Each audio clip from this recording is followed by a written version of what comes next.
Founded in 1999 by Jason Burks, Retrospec Films is Oklahoma's largest turnkey production company of its kind. With over 2 decades of experience, a full-time team of over 20 talented individuals, a 12,000 square foot studio to create in, and thousands of successfully completed projects in both entertainment and advertising. You're in the right place if you like hearing some good old filmmaking stories. On this podcast, we will discuss the pursuit of creating things and the problems we solve by digging up projects from across the last 20 years and giving you a glimpse behind the scenes where the magic happens. You're listening to Retrospec Films from the Archives.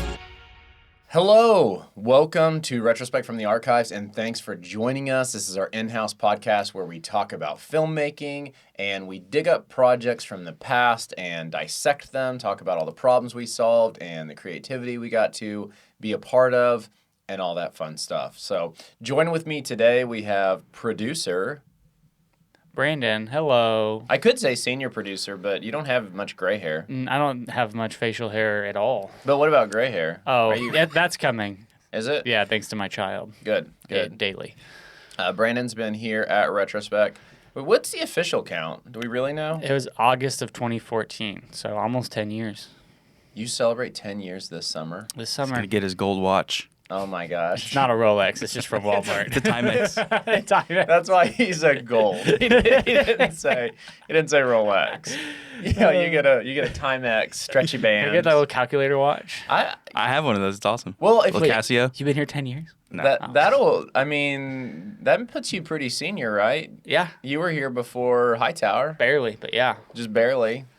And I guess my mom's been here longer, but Yeah. I mean, Nobody's going to beat your mom. my mom's been around a very long time. She's been around as long as I've been alive. Is she going to listen to this? Is she going to be offended that you said that she's been around a long time? Probably. I'm going to take that back. My mom is actually younger than me. Wow. Crazy as it seems. She's our newest employee. She's our newest employee. And Adam, who has been at Retrospec for 7 years and 3 months. 2017, yeah, I started. I just made up the 3 months because it sounded It's specific. close. Probably like something like that. Is that why he must just look to hiring records? Just remember everything. Well, and then Adam's role would be, I don't know, I guess, Me neither. What do we want to say the first thing is? Like, what do you want to be like? This is what I would like to be my first title. That's a hard question, to be honest. And I'm not just saying that. I honestly don't know. You're good at a lot of things, but what do you think? Yeah. What do you want to be the best at? Probably just like directing, but whatever that means, because I think that touches editing, that touches cinematography, like story writing. Yeah. I think that's kind of the most gathering of what I do altogether. But So you would be like what they call a creative. I hate that phrase. Trying to avoid certain phrases gonna that say it and he's sound gonna go, pretentious. Ugh. Yeah, he's a creative. Well, you are. I mean, You are. Yeah. All right. Well, sorry that it took 3 minutes to introduce ourselves. So we are going to talk about Mazzios today, which we did another episode on Mazzios. And I think in that one, I sort of overly embellished my love for Mazzios as a child. So I'm not going to do that today, but it's important that you know that's still there. And I can still talk and think about the crispy crust on the bottom and the deep pan. I love deep pan. In fact, I didn't know anything. But deep pan existed. And then finally, I did go to New York once. I just giving Cole something to work with. Finally, I went to New York. I had some New York style, and I was like, "Oh, there's what is it called? He lived there for a while, so I know he knows what It's just called New York style. Yeah, right? New York style. And so that opened my mind to other forms of pizza besides the deep pan. But, okay, we're done. I love the Mazzios. So anyways, we got a second chance. They didn't chase us off after the first one. Or is this the second one? This is the third. This is the third. Yeah. So they still like us. So that's good. And I go to the Mazzios buffet. Have I talked about Mazzios and the pizza? You've taken that I us like? once or twice. Yeah, it's right around the corner. So, Mazzios is through and through. I don't think they listened to the first one because I kept calling it Mazzios. So I don't think they would have hired us if they listened to it. But now it's ingrained. It's Mazzios. That's very pretentious. I of have you. like a shock collar on that if I say Mazzios. It shocks me. So. All right, so this project, let's see. What's the right order to tell this story? I think it really starts with you, Brandon, because somewhere in there an email gets sent and says, we need this, that, or whatever. So why don't you take us to the top of this project?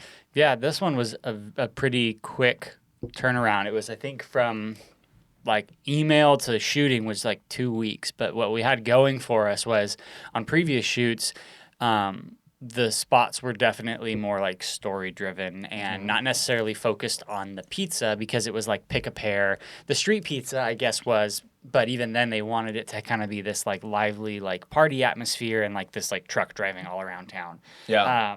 And so with this one, it was this New York Giant. And so the focus, like a tall man, like a very tall man, like the football team, like the New York Giants. I'm actually surprised that they got away with that. Yep. But it was essentially they sent us like animatics, which is awesome. Like it's so great when an agency sends you like, here's the script. We've already used like there was a mixture of like AI images and like previously shot footage that they had kind of made these like 2 versions of 30-second spots to show us, and I was like, this is great. It's like low flying over the pizza, like macro lens kind of stuff, and then these AI images of like people with like huge eyes as they're like taking bites of pizza. And so it was essentially like, okay, we need to just cast some people that look goofy and can do really funny, crazy facial expressions. And then the biggest kind of caveat was like, we need the pizza every time we're filming it to look as if it just came out of the oven. And so I went over to their like kind of headquarters where they have a test kitchen that global headquarters. Yeah, global Mazzio's headquarters. Went over there. They have a test kitchen, and attached to that test kitchen is like a kind of like a large conference room that we essentially took over. And so less than 10 steps away from where our whole setup was with black backdrops and lights and turntable and camera was the oven that their chef was like every 10 minutes was like pumping out a new pizza. And so this was like the first time that we were able to like, anytime we'd be like, you know what, I don't like the way that one looks now. It's like, okay, like we've got 2 like fresh pizzas on standby and like getting them in there. And so that like, the 2-week turnaround was like, oh, all we have to do is just cast. Like really, like we're not trying to find locations. We're not like building this crazy schedule. We're all over the place. It's like, no, we're just going to be at their headquarters for a day in their test kitchen filming. And I think that allowed for us to spend more time kind of capturing like really, really cool, unique footage and angles, specifically like for the edit. Like Adam was there, he was editing, and so he was able to kind of sit on monitor, watch, talk with the client, and kind of come up with ideas and ways that we would like, how are we going to make this come together in the edit? Yeah. So I'll dig through maybe some of the nuances of the cinematography, I suppose. One thing that was unique about this spot, it's a New York Giant. So the whole concept behind this pizza from Mazzio's is that it is huge, and it's giant. No pun intended. Sorry. And so we asked ourselves, how would we shoot it? What would be the method that we would shoot it? And, we determined we have this snorkel lens that the snorkel lens, it has a very unique perspective because it's this big, long lens, and I think it's a 24 mil. Mm-hmm. It's a 24 mil on the end, and you can literally sneak it right over the top of things. And when you do, you kind of get this forced perspective giant vibe, because anything like if you hero angle it and get it below stuff and look up, you can make things that are actually little look huge. Now, this pizza was huge, but pizzas are flat. So making a pizza look tall is tricky because getting a camera like below a pepperoni is a challenge. So I didn't end up going quite that far, but still having that lens and surfing over that. So we used a slider and we surfed it over it. It really gave this expansive feel that was really nice, and I think just complemented with how large the pizza already was. And then beyond that, which I think you might have mentioned, we turned Mazzio's kitchen into a studio. So we just blacked it out and blacked everything, lit for the people. And really just shot a bunch of slow motion shots of people making exaggerated faces, and I just ran them through series. So I'd get the talent in front of the camera and give me this, give me that, try this, go down. You're calling audibles, you're just trying all the different little things that you can think of to try to get funny expressions. And then we did some close-ups on the cheese, and we framed things for graphics, and we did a little bit of experimenting. We also had a turntable going, so when we were shooting the pizza, we had it rotating just to add more dynamics and interest to the entire thing. And, overall, I would say considering that it was all pretty quick, I felt like it went really good from a shooting perspective, which was nice because, I mean, really, AcrobatAnt did such a great job prepping this thing. Yeah. Philip and Steve both literally just had the whole thing planned out. They showed up, we had the boards. I mean, we talked about it, but it was easy because what we talked about is exactly what we did. Yeah. So everything just went like smooth and fluid. And then, as much as that's always a testament, like I think when we do things, we want to believe we're organized and planned, but production is messy and things change and the sun doesn't come out and like talent shows up and, they end up being an 80-year-old man instead of a 22-year-old girl or whatever. Getting catfish. Yeah, so there's a lot of things in production that happen where you're constantly going, oh crap, we got to change what we were going to do. But this was not one of those shoots. Yeah. The pizzas were great. Everything was great. So then I guess the true test is to go to post. So let's go over to you, Adam. Talk a little bit about this post-production session. And also just, I know that there's been a handful of revisions, but, even what an edit session is. Because for some people watching this, they may not even comprehend how things go through post. Yeah. So it starts in production. We were there, and as an editor, I think it was kind of like a luxury to be there on set to get Jason's ideas of like what exactly each shot is going to be used for, but then I can also talk to the client about like, what are you thinking for music or for like the tone of this? And then also, like you guys said, Acrobat had the storyboards and the animatics, which were super helpful. So you kind of take all of those things as the editor and use that, kind of study that for a second when all the footage is there, because you're just looking at clips at the beginning of it, and if you don't have those tools in front of you, it can be really challenging to kind of understand, like, I have hundreds of shots of pizza in every conceivable way possible. Like, how do I make sense of this? So using those tools is kind of where you start.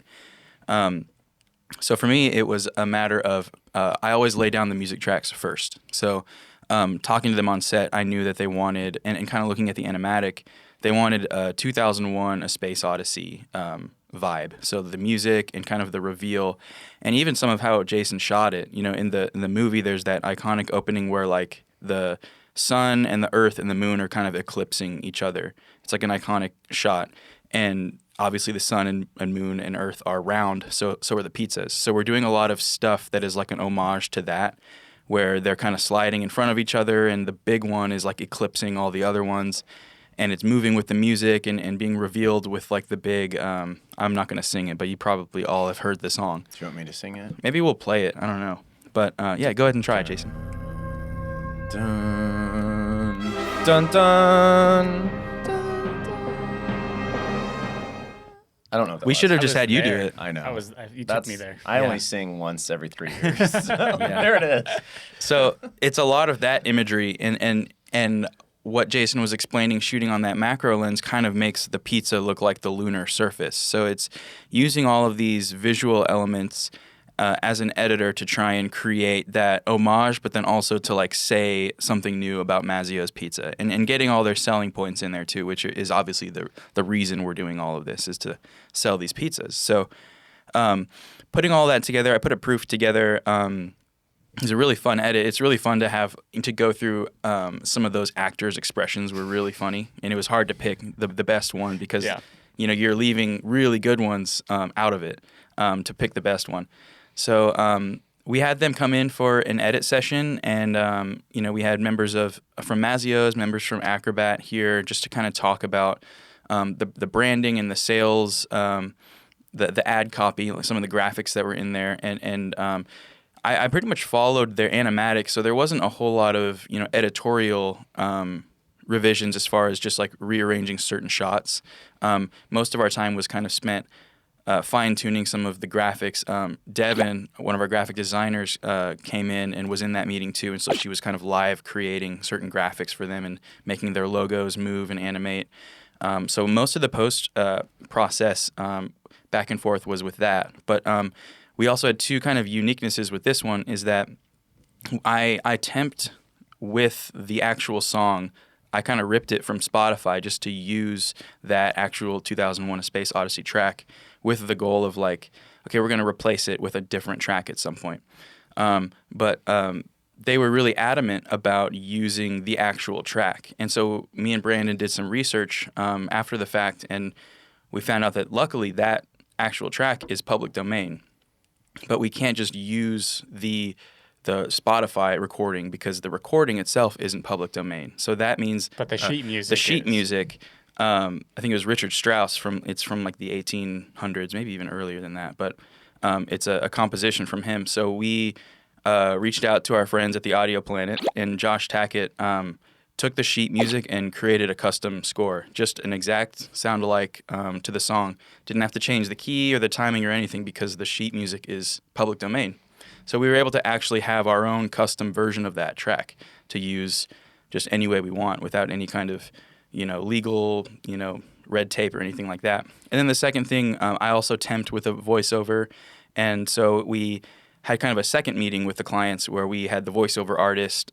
We were all in a big Zoom meeting, and we got to really fine tune how he hit certain emphasis on words or sales points that they wanted. So it was kind of a long process, but we're kind of nailing down all these really specific things like the custom track and the VO artist live session, and getting the graphics all in one place. So all of it coming together.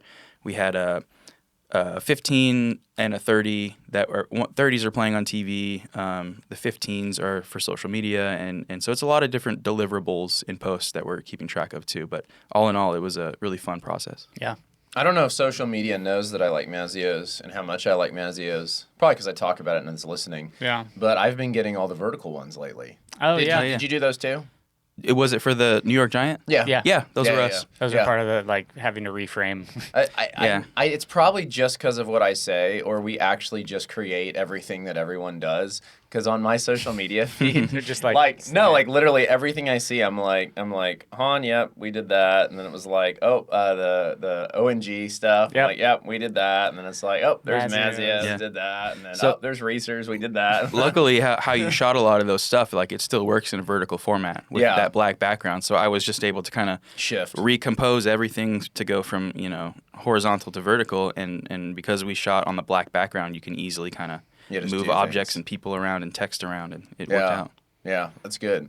Well, Forbes, any other little closing thoughts? To that project. I know that we drug through some revisions for a week or two, and Yeah, it was great. It was, I think, it's depending on what the promotion is and whatever that brand is wanting to do for food. A lot of it can be, you see Panera will sometimes do ads that are about a salad, and it's just beauty footage of a salad. But then you can also go and see a Starbucks commercial where it's not even focused on the coffee. It's these people. Yeah. And so I think we've done a couple more story driven and not as focused on the pizza. And this time I think it was kind of fun to let's focus on making this pizza look as good as possible, nitpicking, and then also being able to come up with what's going to look the best. And so we would go and be let's try these peppers with this onion and this sausage, and they bake it and be okay, that looks okay, but let's remove this. And so it was kind of fun just to get to play with that.